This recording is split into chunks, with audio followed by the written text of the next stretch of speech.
இப்ப மும்மொழி கொள்கைக்கு தமிழ்நாடு அரசு கடுமையாக தொடர்ந்து எதிர்ப்புகளை தெரிவிச்சிட்டு வர்ற நிலையில ஆளுநர் இருமொழி கொள்கை, தமிழக அரசோட இருமொழி கொள்கையால அண்டை மாநில இளைஞர்களை கம்பேர் பண்ணும்போது நம்ம மாநில இளைஞர்கள் நிறைய வாய்ப்புகளை இழக்கிறாங்க அப்படின்னு குறிப்பிட்டு எக்ஸ் வலைதள பதிவு ஒண்ணு போட்டிருக்காரு சார்.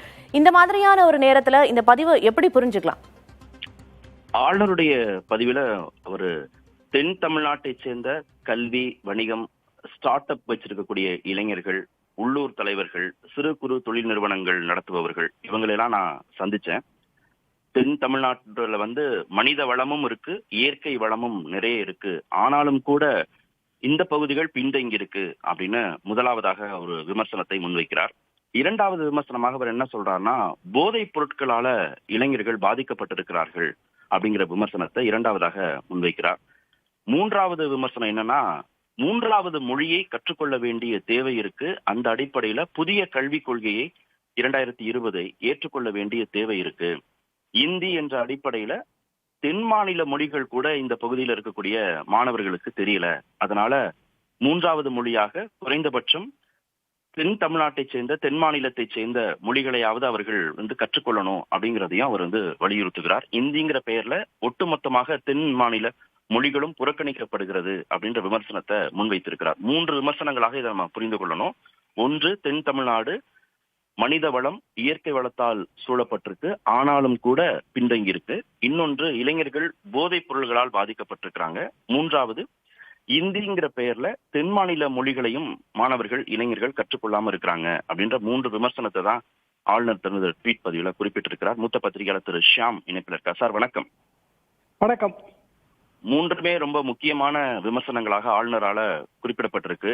தென் தமிழ்நாடு முன்னேறல, பின்தங்கி இருக்குன்னு சொல்றாரு. இன்னொன்று, போதைப் பொருட்கள் பாதிப்பு இளைஞர்கள் மத்தியில் அதிகம் இருக்குன்னு சொல்றாரு. மூன்றாவது, இந்தி அப்படின்னு சொல்லி தென் மாநில மொழிகளையும் கற்றுக்கொள்ளலங்கிறாரு. இந்த 3 விமர்சனங்களையும் எப்படி பார்க்கலாம்? தென் தமிழகம் பின்தங்கி இருக்கிறது என்கிற ஆளுநரின் விமர்சனம் ஓரளவுக்கு சரிதான். காரணம் நமது கொள்கைகளிலே ஆரம்ப காலத்திலிருந்தே தென் தமிழகத்திற்கு வாய்ப்புகள் ரொம்ப குறைவா தான் இருந்தது. ஆனா அதுக்கு மத்திய அரசும் ஒரு காரணம் தான்.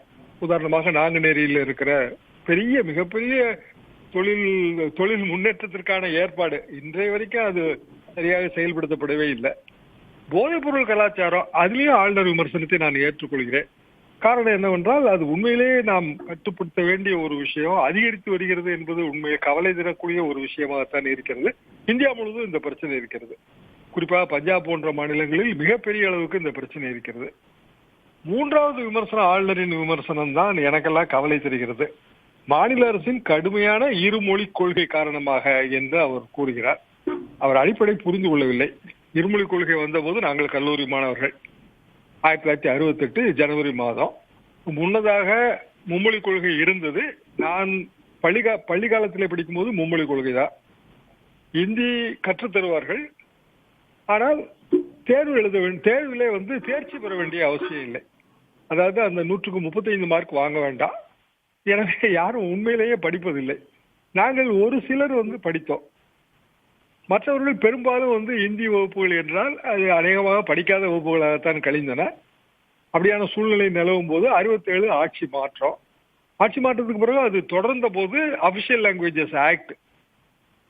லாங்குவேஜஸ் அந்த ஆக்ட்ல நமக்கு பழையபடி பாதகமான அம்சங்கள் இருப்பதாக பெரிய அளவுக்கு மாணவர்கள் போராட்டம் வெடித்தது. இது 67 அண்ணா ஆட்சிக்கு வந்த பிறகு 68 வரைக்கும் ஒரு 4 அல்லது 5 மாதங்கள் நான் படித்த மதுரை வேளாண்மை கல்லூரியின் தாய் ஸ்தாபனமான கோவை வேளாண்மை கல்லூரியிலே தனித்தமிழ்நாடு கேட்டு கொடி ஏற்றக்கூடிய ஒரு கடுமையான சூழல் வந்துவிட்டது. அண்ணா தலையிட்டு அதற்கு பிறகு எல்லோரையும் கலந்து ஆலோசித்துதான் 2 மொழிகள் போதும் என்கிற அந்த முடிவை எடுத்தோம். 1968 இன்று வரை 2 மொழிகள் அரசு பள்ளிகளிலும், அரசு உதவி பெறும் பள்ளிகளிலும், மெட்ரிகுலேஷன் பள்ளிகளிலும் இருக்கிறது. சிபிஎஸ்இ பள்ளியை பற்றி நமக்கு கவலையே கிடையாது. காரணம், அது வேறொரு பாடத்திட்டத்தின் கீழே நடத்தப்படுகிற பள்ளி. மத்திய அரசு பள்ளிகளுக்கு போபவர்களுக்கு தான் அது உதவியாக இருக்கும். ஒரு சில பணக்காரர்கள் அந்த குழந்தைகளை அங்கு சேர்க்கலாம். அப்படி என்றால் எது தேவை வாழ்க்கைக்கு என்பதுதான் இதுல உண்மையான விஷயம்.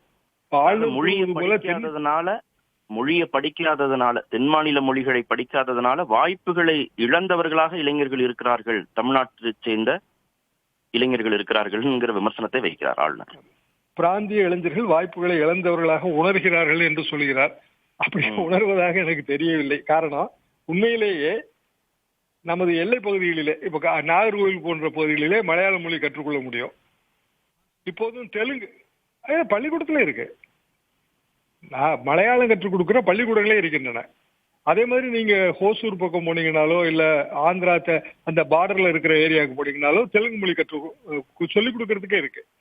அதாவது ஆசிரியர்கள் அவைலபிள். இதுதான் உண்மையான பாயிண்ட்டுங்க. இப்ப நம்ம வந்து சொல்லிக் கொடுக்க, இப்ப உதாரணமா இங்க தஞ்சாவூர் மாவட்டம் எடுத்துக்குவோம். தஞ்சாவூர் மாவட்டத்துல மலையாள மொழி கற்றுக்கொள்ள வேண்டும்னா யாரு வந்து சொல்லிக் கொடுக்க போறா? எந்த ஆசிரியர்கள் வராங்க? வாய்ப்பு இல்லை அதுக்கு. ஆனா உண்மையிலேயே மலையாளம் கற்றுக்கொள்ள வேண்டும் என்று ஏதாவது பேராவூரணி பக்கத்துல இருக்கிற ஒரு கவர்மெண்ட் ஸ்கூல்ல படிக்கிற குழந்தை உணர்ந்தால் அது காசு கொடுத்து படிக்கிறது கூட பேராவூரில் வாய்ப்பு கிடையாது. பல மாவட்டங்கள் அப்படித்தான். இந்தி தான் இதுல அடிப்படையா கடைசியில வந்து சேரும். நான் அதை கூட நான் எதிர்க்கவே இல்லை. அதாவது இந்தி மொழி விரும்பினால் கற்றுக்கொள்வதற்கு ஏராளமான வாய்ப்புகள் 1919 இருந்து இருக்கு. நாங்களும் அப்படியான வாய்ப்புகளை கற்றுக்கொண்டு வருவதுதான். அதற்கு பெயர் தான் இந்தி பிரச்சார சபா என்று பெயர். அந்த இந்தி பிரச்சார சபா மகாத்மா காந்தியால் கொண்டு வரப்பட்டது 1918-19 காலகட்டத்தில். இந்தி படிப்பதற்கு எந்த தடையும் எப்போதுமே இருந்தது கிடையாது. நீங்க பாடத்திட்டத்துக்குள்ள எதை கொண்டு வரணும் என்பதுதான் இதுல வந்து கேள்வி. அதைத்தான் நாங்க வந்து இருமொழி கொள்கையில பேசணும். அதாவது மாணவர்களுக்கு பாடத்திட்டத்துல எதெல்லாம் முக்கியம், எதுல வேலை வாய்ப்பு கிடைக்கும், உண்மையிலேயே கணக்கு படிச்சா கிடைக்கும், அதே மாதிரி வந்து விஞ்ஞானம் படிச்சா கிடைக்கும், அதே மாதிரி வந்து ஆங்கிலம் படிச்சா கிடைக்கும். பிற மொழிகள் படித்தால் அது இந்தி கூட விட்டுருங்க, தெலுங்கு, மலையாளம், கன்னடம், எந்த மொழி வேணாலும் எடுத்துங்க, அஸ்ஸாம், மராத்தி, அந்த மொழியெல்லாம் கற்றா வேலை வாய்ப்பு கிடைக்குமா? அவங்களுக்கு வாழ்வாதாரத்துக்கு உதவுமா? சரி, ஒரு இண்டஸ்ட்ரி வச்சிருக்கான், ஸ்மால் இண்டஸ்ட்ரி, அவனுக்கு ஒரு மொழி தேவைன்னா அவன் ஆட்டோமேட்டிக்கா கத்துக்க போறான். அவ்வளவுதானே. தேவையான மொழி. இது எதற்கு வந்து சுமையா சேர்க்கணும்? நன்றி நன்றி நன்றி சார். இணைப்பில் வந்து உங்களுடைய கருத்துக்களை பதிவு செய்ததுக்கு நன்றி. திமுகவின் செய்தி தொடர்பாளர் திரு கான்ஸ்டன்டைன் இணைப்பில் இருக்கா சார்? வணக்கம். வணக்கம். மாநிலத்தின் கல்விக் கொள்கை முன்னேற்றம் வளர்ச்சி தொடர்பான 3 முக்கியமான விமர்சனங்களை ஆளுநர் குறிப்பிட்டிருக்கிறார். தென் தமிழ்நாட்டை சேர்ந்த இளைஞர்கள், மாணவர்கள், சிறு குறு தொழில் நிறுவனங்கள் நடத்துபவர்கள், இவங்களெல்லாம் நான் சந்தித்து பேசினேன். இயற்கை வளமும் மனித வளமும் நிறைந்த பகுதியாக தென் தமிழ்நாடு இருக்கு, ஆனால் வளர்ச்சியில பின்தங்கி இருக்குங்கிறது முதல் விமர்சனம். போதைப் பொருள்களால இளைஞர்கள், மாணவர்கள் பாதிக்கப்பட்டிருக்கிறார்கள்ங்கிறது 2வது விமர்சனம். 3வது, இந்தி அப்படின்னு சொல்லி தென் மாநில மொழிகளை கூட இந்த பகுதி மாணவர்கள் கற்றுக்கொள்ளாமல் இருக்கிறார்கள். அதனால மற்ற பிராந்தியங்களோடு ஒப்பிடுகிற போது வளர்ச்சியில பின்தங்கி இருக்கிறோமோ என்று உணர்கிறார்கள். எனவே தேசிய கல்விக் கொள்கை 2020 ஏற்றுக்கொள்ள வேண்டிய இடத்துல தமிழ்நாடு இருக்குன்னு அவர் குறிப்பிடுகிறார். அவர் ஆளுநர் பேசி இருப்பது உண்மைக்கு புறம்பானது, முற்றிலும் கண்டிக்கத்தக்கது. ஏனென்றால் அவருக்கு தமிழ்நாடும் தெரியவில்லை, தமிழ்நாட்டின் கல்விக் கொள்கையும் அவருக்கு தெரியவில்லை. நான் சமீபத்தில் வந்த ஒரு புள்ளி விவரத்தை அவர் பார்த்திருப்பாரே, ஆனால் அவருக்கு தெரியும். கன்னியாகுமரி மாவட்டத்தில் மலையாளம் பள்ளிகளிலே கற்றுக் கொடுக்கப்படுகிறது. அதே போன்று கோவை, இது போன்ற மாவட்டங்களில் மலையாளம் கற்றுக் கொடுக்கப்படுகிறது. வடக்கே இருக்கிற திருவள்ளூர், கிருஷ்ணகிரி, வேலூர் போன்ற மாநிலங்களிலே தெலுங்கும் கன்னடமும் கற்றுக் கொடுக்கப்படுகிறது. எங்கெங்கு அந்த மக்கள் இங்கு சிறுபான்மையாக வாழுகிறார்களோ அந்த மக்கள் எல்லாம் அந்த மொழியில் கற்றுக்கொள்வதற்கும், அதே பகுதியில் வாழக்கூடிய நமது பிள்ளைகள் அந்த மொழியை கற்றுக்கொள்ள வேண்டும் என்றாலும் கற்றுக்கொள்வதற்கு வாய்ப்புகள் கொடுக்கப்பட்டிருக்கிறது. அது மட்டுமல்ல, இந்தி பிரச்சார சபா அவருக்கு மிக நெருங்கிய மொழி என்கிற காரணத்தினால் குறைந்தபட்சம் அவர் இந்தி பிரச்சார சபாவை எடுத்து அவர் பார்த்திருப்பாரே, ஆனால் ஆண்டுதோறும் புள்ளி விவரம் வெளியிடப்பட்டிருக்கிறது. எத்தனை பேர் படிக்கிறார்கள், எத்தனை பேர் எழுதுகிறார்கள் என்று. எங்கே இருந்து இந்தி மீது எங்களுக்கு வெறுப்பு வந்தது? எந்த காலகட்டத்திலும் தமிழர்கள் இந்தியை எதிர்த்ததில்லை. எங்கள் மீது திணிக்காதீர்கள், தேவை வாய்ப்பு மறுக்கப்படுதுன்றார். 3வது மொழின்னு இந்தின்னு சொல்லி தென் மாநில மொழிகளை கற்றுக்கொள்ளக்கூடிய வாய்ப்பே அவங்களுக்கு மறுக்கப்படுது. வாய்ப்பை கொடுங்கன்றார். இல்ல, அது விவரம் இல்லாம பேசுகிறார் அப்படிங்கிறார். அவருக்கு அதாவது அந்த கருத்தை பற்றி ஒரு தெளிவில்லாத பேச்சுங்கிறார். அங்க கேரளாவில் நம்ம கன்னியாகுமரி மாவட்டத்துல எனக்கு தெரியும், நான் திருநெல்வேலி மாவட்டத்துக்காரன். அங்க மலையாளம் கற்றுக் கொடுக்கப்படுகிறது, மலையாள பள்ளிக்கூடங்கள் நடக்கிறது, அங்க நாம அனுமதித்திருக்கிறோம். அதே மாதிரிதான் கோயம்புத்தூர் போன்ற பல பகுதிகளிலும் மலையாள பள்ளிக்கூடங்கள் மலையாளத்திலே பயிற்றுவிக்கப்படுகிறது. அதுல ஒண்ணும் மாற்றுக்கிறது இல்ல. தெலுங்கு, கன்னடம், மலையாளம், ஹிந்தி எல்லா மொழிகளும் இங்கு கற்பிக்கப்படுகிறது என்பதை நான் சொல்லவில்லை. அவர் தரவுகளில் போய் பார்த்தாலே தெரியும், அவருக்கு அது தெரியும். ஆனால் அவர் பேசுவது தவறாக பேசுவார். இன்னொன்றும் சொல்லுகிறேன், ஆளுநர் அவர்களே, நீங்கள் பேசுவது கன்னியாகுமரி மாவட்டம். உங்களுக்கு அந்த கன்னியாகுமரி மாவட்டத்தின் வரலாறு கூட தெரியவில்லை. கேரளாவோடு இணைந்து கொள்ளுங்கள் என்று சொன்னபோது ஏறத்தாழ நூற்றுக்கணக்கான பேர் இந்த தமிழ் மண்ணோடும் மொழியோடும் வாழுவோம் என்கிற உணர்வோடு போராடிய கன்னியாகுமரியில் நின்று கொண்டு நீங்கள் மொழிக் கொள்கைக்கு மாறாக பேசுவீர்களே, ஆனால் கன்னியாகுமரி மக்கள் அதை பொறுத்துக் கொள்ள மாட்டார்கள். நீங்கள் இப்படி ரெண்டகம் செய்வது நிறுத்திக் கொள்வது நல்லது. நன்றி சார். இணைப்பிலிருந்து உங்கள் கருத்துக்களை பதிவு செய்ததற்கு நன்றி. பிரதேஷை, ஆளுநர் குறிப்பிட்டிருக்கிற 3 முக்கியமான விமர்சனங்களுக்கும் விளக்கம் கொடுத்திருக்கிறாங்க. பத்திரிகையாளர் திரு ஷியாம் முதல் 2 விமர்சனங்களை ஏற்றுக்கொண்டிருக்கிறார். தென் தமிழ்நாடு வளர்ச்சி அடிப்படையில பின்தங்கி இருக்கிறது என்பதையும், போதைப்பொருள் கலாச்சாரம் பரவி இருக்கிறது என்கிற 2 விமர்சனங்களையுமே ஏற்றுக்கொண்டிருக்கிறார்.